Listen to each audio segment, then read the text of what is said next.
The Haitian Revolution is an infamous event that occurred in the Caribbean, which is known to be one of the most successful and powerful slave uprisings in the Western Hemisphere.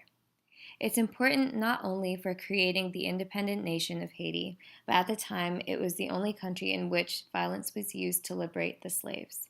It also would become the precursor to the collective violence experienced during the slave revolts before the Emancipation Proclamation in the United States. The Haitian Revolution was heavily influenced by the French Revolution. During this time, the French had power over many areas, and Haiti was one of its wealthiest colonies. Haiti was known for the production of sugar, coffee, indigo, and cotton, which made them extremely profitable. In order to support the production of these goods, many of the French who were occupying Haiti had slaves. These slaves were mistreated and were worked to death, which was one of the main reasons for the slave uprising. There has always been some violent resistance with the slaves, but in August of 1971 they organized and destroyed plantations and mercilessly killed white planters. The slave uprising was a gruesome event, but it was only a response to the violence which they had faced from the French.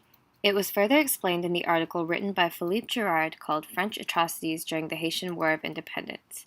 He notes that the French used tactics such as hanging, drowning, burning at the stake, and vicious dogs to torture and kill slaves. These methods were used to try to exterminate a race, but instead led to a slave rebellion. To further understand the underlying social conditions that gave rise to this rebellion, there has to be an understanding of the collective violence that played a role in this revolution. The French attempted to colonize the Haitians, and according to Fanon, the ones who seem to bring the peace during colonization are the bringers of violence. This being said, the French mistreating the Haitians in order to create a sense of law and order while making a profit resulted in their violent tactics being used by the Haitians to liberate themselves. The Haitians simply wanted equality, and when they were dehumanized, they realized they were able to use the same form of violence to get what they wanted. The concept of equality during the Haitian Revolution was complex because the society consisted of the rich and poor white French population and the freed and enslaved native Haitians. There was consistent violence used due to a power struggle in between the two races.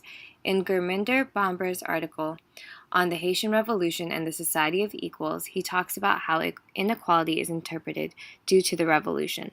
He notes that inequality does not just happen because of the way people treat each other, but it is due to patterns of inequality and behaviors throughout history that has shaped people's perspective.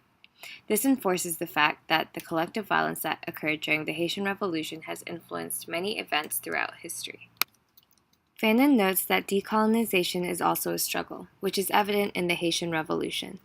There were many casualties and deaths just to achieve equality. This brings up another underlying cause of the rebellion, which was the concept of unity within the French and within the Haitians.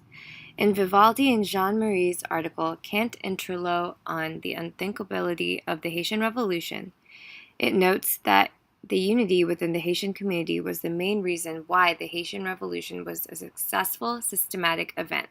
They used voodoo practices which united the Haitians through similar religious ideals, making them stronger as a unit. This helped them to gain liberation and take back their land. As separated as the French and Haitians were during the Revolution, there were also quite a few mulatto or mixed couples.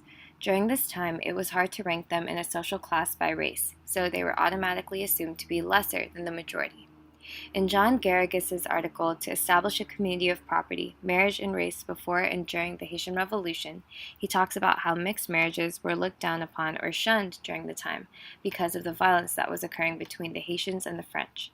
He notes that race played a role in literally every aspect of life during the rebellion, which is applicable to some movements today.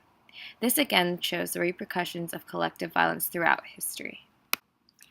The Haitian Revolution has another underlying message, which involves the acknowledgement of being enslaved. According to Tilly, the West mastered coercive means in order to meet the demand of the increased monopolization. In order to do so, the Haitians were enslaved and used until they physically could not work anymore. The slaves during this time realized that they were being discriminated against, but the acknowledgement of being a slave is something entirely different. In Rex Nettleford's article, The Haitian Revolution and the Struggle Against Slavery, he talks about how acknowledging slavery opens the mind to the ignorance behind slavery. He wants to defy the silence, which shows how great of an impact the Haitian Revolution has had in the African diaspora. Slavery is a common practice that has occurred throughout history, and that is even occurring today. An underlying cause of the Haitian Revolution could also include the French trying to preserve a sense of order within the society that they colonized. According to Robert Shilliam's article, What the Haitian Revolution Might Tell Us About Development, Security, and the Politics of Race, is that how removing a social rank order from a society is a threat to the global world order.